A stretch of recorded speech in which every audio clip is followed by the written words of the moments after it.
Hello বন্ধুরা, কেমন আছো? আশা করি সবাই ভালো আছো। আমি অনেক অনেক ভালো আছি শ্রীকৃষ্ণের কৃপায়। আজকে আমি পটলের রেসিপি করব। তার জন্য এখানে নিয়েছি 20 টুকরো নারিকেল, তিনটে কাঁচা লঙ্কা, এক টুকরো আদা, একটা টমেটো। তো এগুলো আমি আলাদা আলাদা করে ব্লেন্ড করে নেব। আর এদিকে আমি পটল নিয়েছি তিনটে, খুব অনেক বড় ছিল। আর মাঝ বরাবর পটলটা কেটে আমি বীজগুলো বের করে নিয়েছি।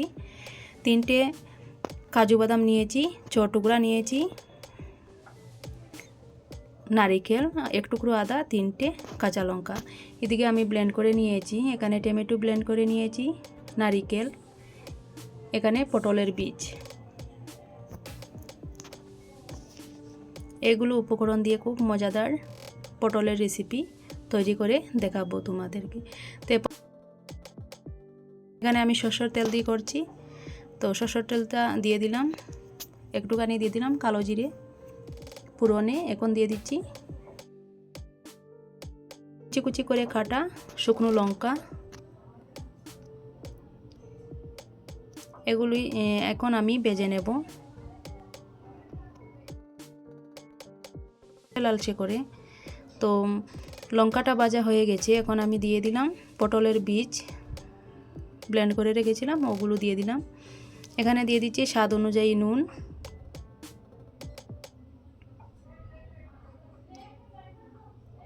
এক চামচ মশলা। এখানে মশলা আমি দিয়েছি গোলমরিচ, ধনে, হলদি, লঙ্কা পাউডার, সবগুলো মশলা দিয়ে 1 চামচ হয়েছে জল দিয়ে। তো আমি ভালোভাবে ভেজে নেব। তো দেখো আগের থেকে কালারটা বদলে গেছে, একটু লালচে লালচে হয়েছে। এখন আমি নামিয়ে নিচ্ছি। এখন চামচের সাহায্যে পটলের ভিতরে দিয়ে দেব পটলের বীজগুলো।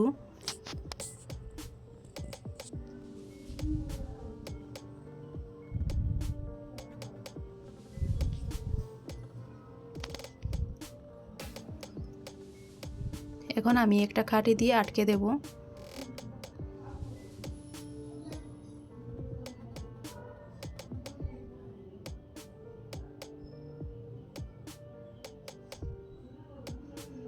এইভাবে আমি 3টাই পটল বানিয়ে নেব।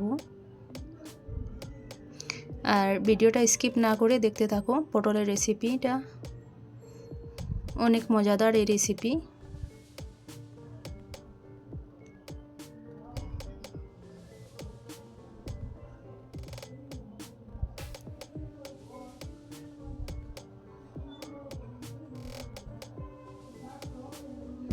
তো হয়ে গেছে আমার পটলটা। এখন আমি ভেজে নেব। তো ভাজা করার জন্য এখানে আমি সাদা তেল দিয়ে দিচ্ছি, খুব বেশি দিচ্ছি না, পরিমাণ মতো দিয়ে দিলাম। তো পটলগুলো আমি নুন হলুদ ছাড়াই ভেজে নেব।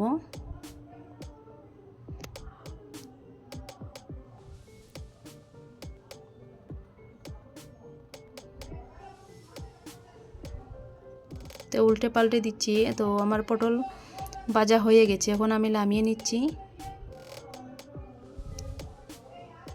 এখন আমি আবারও দিয়ে দিচ্ছি এখানে সর্ষের তেল, দিয়ে দিচ্ছি 5 ফোড়ন,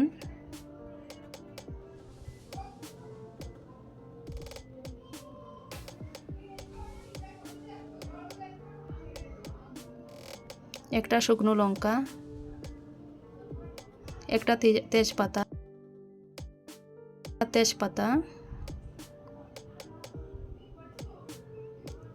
তো ওগুলো ভাজা হয়ে গেলে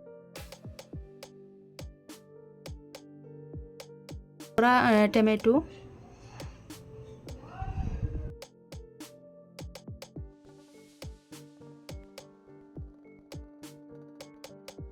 তো মশলা এখানে দিয়ে দিলাম। আমি আগে থেকে মশলাগুলো জলে ভিজিয়ে রেখেছিলাম।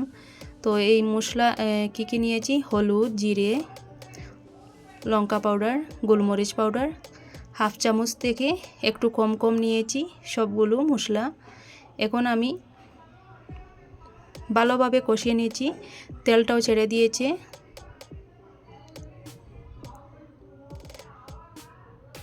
এখন আমি দিয়ে দেব নারিকেল, ব্লেন্ড করে রেখেছিলাম নারিকেল।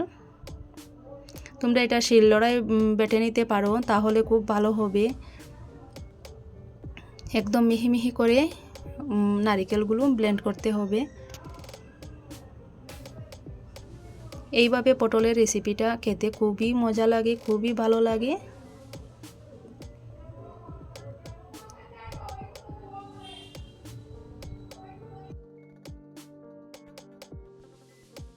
এটা দিয়ে দেওয়ার পর ফুটে এসেছে। এখন আমি এক এক করে তিনটাই পটল দিয়ে দিচ্ছি। দিয়ে দেব ঢাকনা 3 মিনিটের জন্য। 3 মিনিট হয়ে গেছে, ঢাকনাটা সরিয়ে নিলাম। দেখো জলটা শুকিয়ে গেছে। এইভাবে ভুনা আমি করছি রুটির সাথে খাওয়ার জন্য। এখানে আমি 3 চামচ ঘি ব্যবহার করছি। 3 চামচ ঘি দিয়ে দিলাম। আমি এখানে গরম মশলা ব্যবহার করব না। দিয়ে দিচ্ছি এখন ধনে কুচি। তো আমার পটলের রেসিপি হয়ে গেছে। আমার আজকের এই রেসিপি কেমন লাগলো কমেন্ট করে জানিও।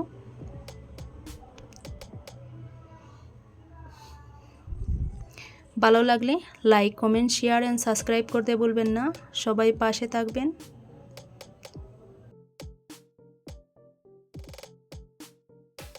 জয় শ্রীকৃষ্ণ। টাটা।